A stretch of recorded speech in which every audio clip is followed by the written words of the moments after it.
Halo Lemet, kali ini kita kedatangan tamu dari Kehati Lab Indonesia. Kehati Lab ini merupakan lab terakreditasi sekaligus terregistrasi. Ini Bang Muhammad Ridwan, mungkin bisa memperkenalkan dirinya. Silakan Mas Ridwan. Halo LabMed, saya Muhammad Ridwan dari PT Kehati Lab Indonesia. Kebetulan saya bagian manajer sampling di PT Kehati Lab Indonesia. Mumpung ada Pak Anwar nih LabMed, kita bakal ada pertanyaan-pertanyaan nih. Pertanyaan pertama nih Pak Anwar, tentang peraturan baru yang lagi booming nih, tentang PP 22 nomor tahun 2021. Nah, di PP 22 ini Pak Anwar, di beberapa parameter ada penggunaan metode aktif kontinu dan aktif manual Pak Anwar. Dengan penggunaan metode aktif kontinu ini, apakah nantinya bakal mulai menghilangkan metode aktif manual? Karena metode aktif kontinu ini menggunakan sistem yang lebih canggih dari aktif manual. Menurut pandangan Pak Anwar bagaimana? Iya betul, metode aktif kontinu ini pelan tapi pasti akan menggeser metode aktif manual dari segi efisiensinya. Karena metode aktif kontinu ini ramah lingkungan, yaitu zero waste, tanpa menggunakan bahan kimia. Yang kedua, tanpa ada pretreatment dan preparasi, ini langsung dilakukan suatu pengukuran. Dan ketiga, metode aktif kontinu ini non-stop, terus-menerus, selama 1 tahun. Kemudian hasil pengujian aktif kontinu ini tertelusur ke sistem satuan internasional dan dapat dilakukan oleh operator yang memiliki pengalaman yang minimal di laboratorium pengujian. Nah, pertanyaan selanjutnya nih Pak, masih berkait PP 22 tahun 2021 tadi. Lalu ada juga kebijakan dari K01.10 Pak, di mana parameter PB, TSP, PM10, PM2,5, kebisingan lingkungan itu diwajibkan pengambilannya 24 jam Pak. Nah, bagi ada lab lingkungan yang ketahuan bila masih ada pengambilan kurang dari 24 jam, maka lab lingkungan tersebut akan diberi kategori temuan 1 oleh KAN dan sampai dibekukan Pak. Nah, permasalahannya bila masih ada industri yang meminta pengambilan untuk parameter tersebut kurang dari 24 jam Pak. Nah, kita sebagai laboratorium menanggapinya bagaimana Pak? Apakah tidak ada sosialisasi kepada industri agar pengambilan sampel tersebut harus minimal 24 jam Pak? Menurut pandangan Bapak bagaimana? Iya, betul. Pedoman KAN 01.10 dan Permen LHK 23 tahun 2020 ini merupakan peraturan untuk lab lingkungan, bukan untuk industri. Jika lab lingkungan melakukan pengambilan sampel, baik itu PB, kemudian PM10, PM2,5, kebisingan, tidak 24 jam, maka ini akan dibekukan bahkan dicabut. Karena itu lab ini harus hati-hati. Pedoman KAN 01.10 dan Permen LHK 23 2020 bukan untuk industri. Nah, sekarang tergantung dari pihak labnya. Labnya ini mau menerima atau tidak. Jika lab ini mau menerima tidak melakukan di 24 jam, maka konsekuensi logisnya adalah dibekukan atau dicabut akreditasinya. Begitu juga registrasinya. Karena itu mungkin kita bisa mengusulkan kepada KLHK ataupun KAN untuk memberikan sosialisasi bukan hanya kepada lab lingkungan, tetapi juga kepada industri. Oh, seperti itu ya Pak ya. Berarti sampai seketat itu ya Pak ya? Ya, betul. Nah, untuk pertanyaan selanjutnya nih Pak, masih tentang PP 22 tahun 2021 untuk parameter NMHC. Setahu saya NMHC itu kan non-metan hidrokarbon ya Pak, di mana di dalamnya itu banyak terdapat senyawa seperti benzen, toluen, silen, asetat Pak. Nah, dia dalam pengambilannya menggunakan metode aktif kontinu Pak, di mana metode aktif kontinu itu menggunakan sensor Pak.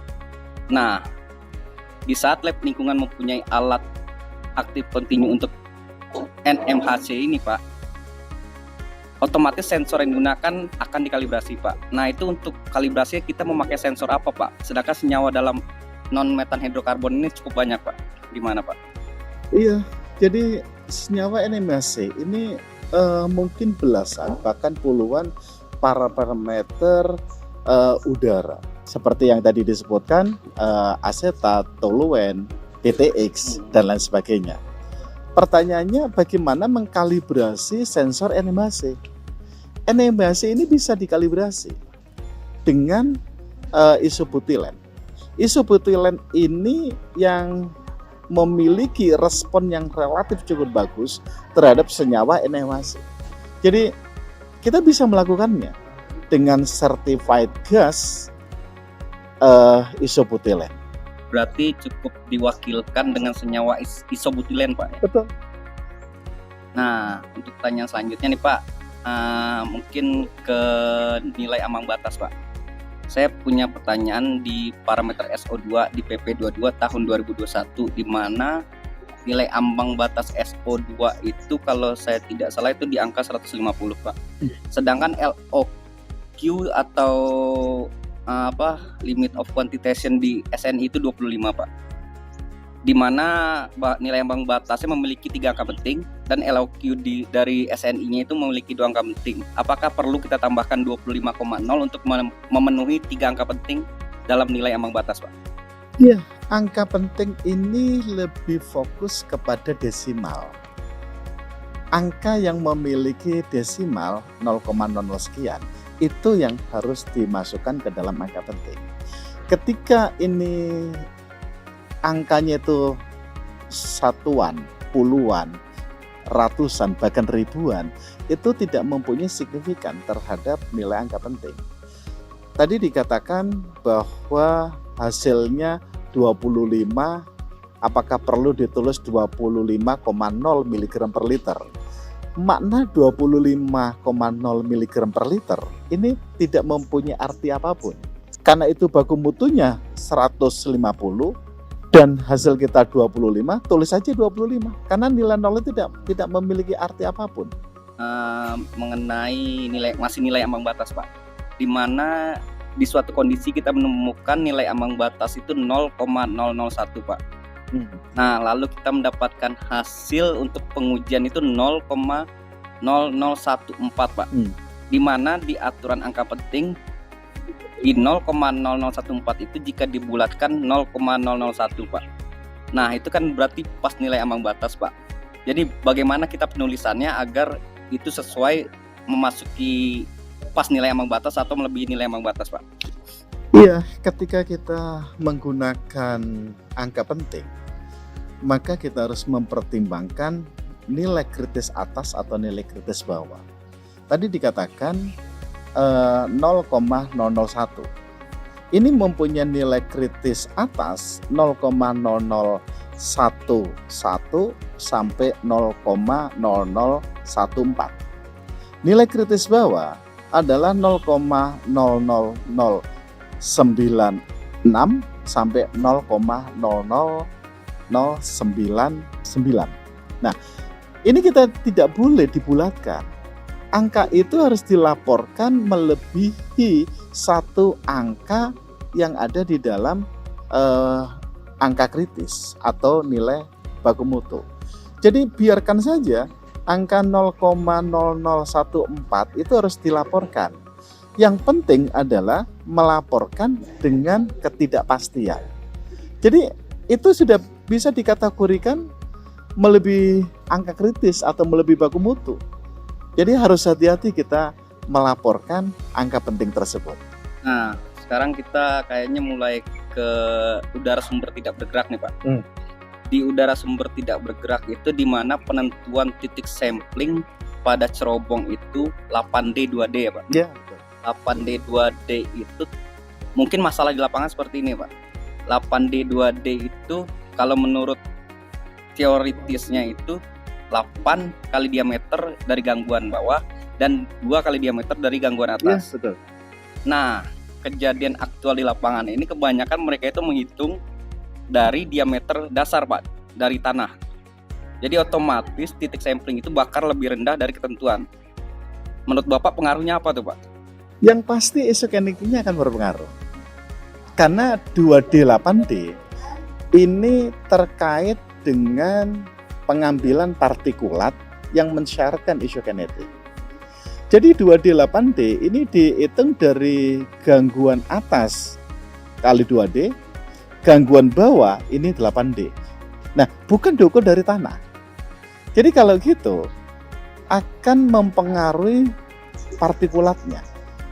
Karena di dalam proses pengambilan partikulat isokinetik itu dinyatakan bahwa aliran gas yang ada di dalam cerobong ini sama dengan yang ada dalam nozzle. Karena itu sangat mempengaruhi jumlah partikulat yang diambil. Tetapi untuk pengambilan sampel gas tidak ada masalah. Karena gas tidak dipengaruhi 2D 8D. Nah, masih tentang udara sumber tidak bergerak nih Pak. Di mana lab terakreditasi sekarang dituntut untuk mengeluarkan hasil dengan lengkap dengan ketidakpastian Pak. Betul. Nah, pada kondisi seperti ini untuk cerobong Pak, di mana saat pengambilan itu untuk gas untuk mendapatkan hasil yang konstan itu kan agak sulit Pak. Iya. Lalu di ketidakpastian bila kita buat diagram fishbone itu pasti meminta hasil yang presisi ya. Nah, apakah boleh Pak untuk ketidakpastian ini hasil presisi kita pinggirkan, kita cuma memasukkan hasil ketidakpastian dari hasil kalibrasi sensor? Tidak boleh. Sumber-sumber ketidakpastian ini harus diidentifikasi dari mana dia. Ketika kita menghitung flue gas analyzer, maka persen recovery itu dihitung dari certified gas yang dilakukan uji kinerja kepada flue gas analyzer. Itu untuk mencari akurasi atau bias. Sementara presisi itu dihitung pada saat kita masukkan probe ke dalam cerobong. Kemudian kita hitung berapa lama pengambilan sampel itu diambil. Katakan 5 menit. Ambil aja setiap 5 detik atau 10 detik, ini terekamnya berapa. Nah, ini nanti akan dihasilkan data sekian banyak dengan jumlah N-nya berapa. Ya. Nah, nanti kita hitung rata-ratanya berapa, standar deviasinya berapa, kita cari persen RSD-nya. Persen RSD yang kita dapatkan ini akan dibagi 1,128 menjadi ketidakpastian presisi. Jadi dalam perhitungan ketidakpastian presisi ini harus mempertimbangkan hal-hal tersebut. Tidak bisa langsung dieliminir. Nah, masih tentang peraturan nih Pak sekarang. Peraturan udara sumber tidak bergerak, di mana di peraturan itu di peraturan CAP 13 Men-LH 1995, di mana di industri itu masih banyak menggunakan peraturan tersebut Pak. Nah, itu peraturan tersebut itu kan istilahnya sudah lama Pak. Ya, betul. Kira-kira apakah sudah ada pembaruan peraturan CAP 13 Men-LH 1995 itu sehingga untuk peraturan itu tidak digunakan lagi Pak, karena agar kita bisa mensosialisasikan ke industri bahwa peraturan ini sudah tidak dipakai, sudah ada gantinya Pak. Apakah sudah ada Pak? Nah, ini kita harus cek dulu ke KLHK ya. Karena mereka yang menerbitkan peraturan-peraturan tersebut. Tetapi dalam ISO IEC 17025 versi 2017 dinyatakan bahwa lab melakukan pengukuran dengan mengacu pada salah satu peraturan harus mengikuti yang up to date atau yang mutakhir. Jadi ketika kemutakhiran permen yang disebutkan tadi ini tidak ada update-nya, maka itu masih berlaku. Tapi ketika permen tersebut sudah diupdate, maka permen yang lama tidak berlaku diganti permen yang baru. Itu secara prinsip dalam ISO IEC 17025 2017. Berarti seandainya ini sudah ada pembaruan, CAP 13 Men-LH 1995 ini sudah tidak boleh digunakan. Iya, nggak boleh. Harus menggunakan peraturan yang termutakhir. Betul. Seperti itu. Nah, selanjutnya kita ke ini nih Pak, kebisingan lingkungan Pak. Ya. Di mana di SNI nomor berapa gitu di tahun 2017 Pak, Di sana ada LS, LM dan LSM. Nah, saya menemukan di situ di rumus LSM, Pak, di mana ada penambahan koreksi 5 desibel untuk LM pengambilan malam, Pak. Ya. Apakah penambahan 5 desibel itu untuk pengambilan malam ada kondisi tertentu atau semua itu dipukul rata, Pak? Harus ditambahkan 5 desibel untuk pengambilan malam. Penambahan 5 desibel pada LM itu sebagai koreksi. Ketika kita menghitung kebisingan, itu akan kita hitung LS dan kita hitung LM. Kemudian kita hitung LSM. Nah, ini ketika kita hitung LSM itu sebagai koreksi. Tetapi koreksi ini bukan ditambahkan 5 desibel, tetapi ini sebagai koreksi pangkatnya. Jadi pangkatnya itu yang ditambahkan.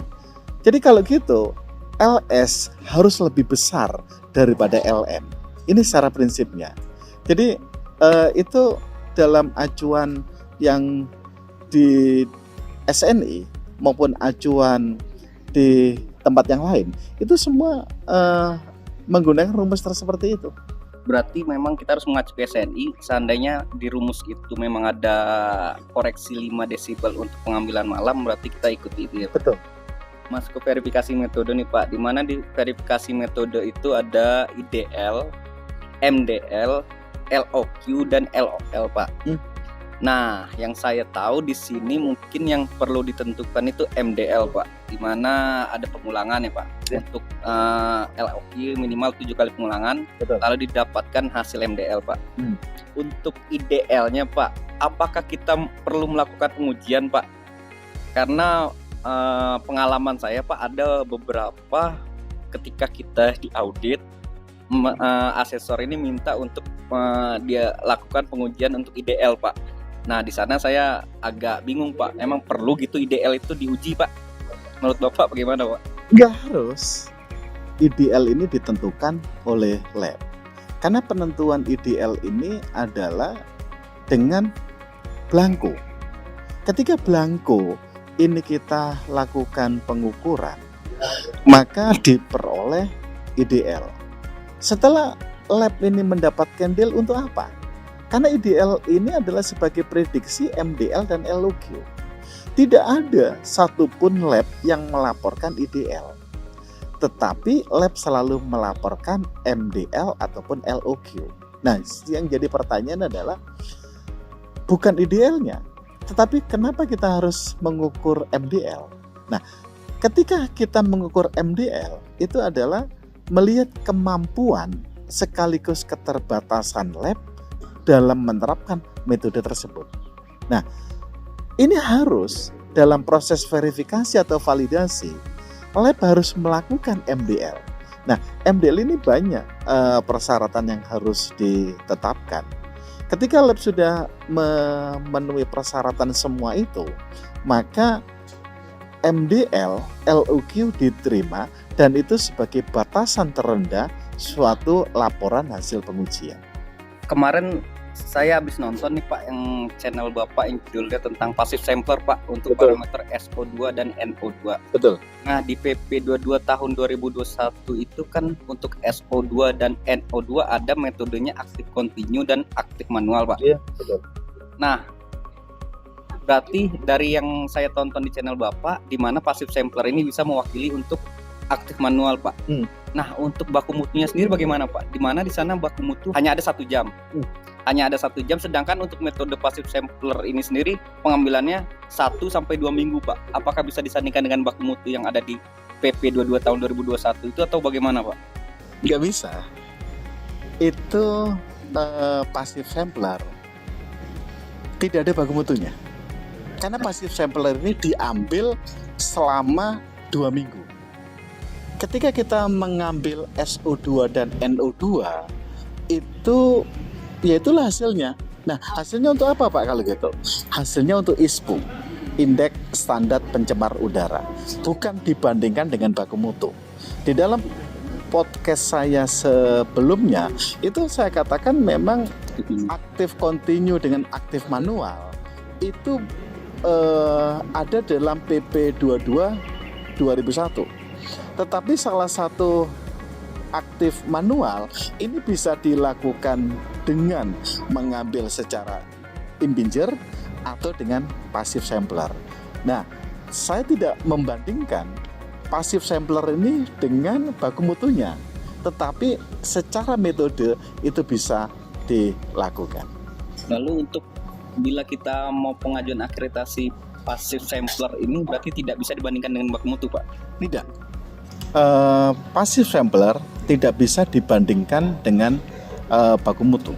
Karena passive sampler sekali lagi itu pengambilannya 2 minggu dan tidak ada baku mutu yang menyatakan waktu paparannya 2 minggu. Jadi ini harus hati-hati. Tetapi untuk apa? Untuk keperluan indeks standar pencemar udara. Oke Pak Anwar, mungkin pertanyaan saya tentang udara, emisi dan kebisingan. Lalu tadi ada sedikit verifikasi metode, mungkin udah cukup sampai di situ aja Pak. Mungkin nanti kalau di lain waktu mungkin untuk parameter air ya Pak ya. Terima kasih ya Pak Anwar. Baik, terima kasih Mas Ridwan untuk tema hari ini. Kita mungkin di lain waktu kita lanjutkan podcast tentang air. Terima kasih.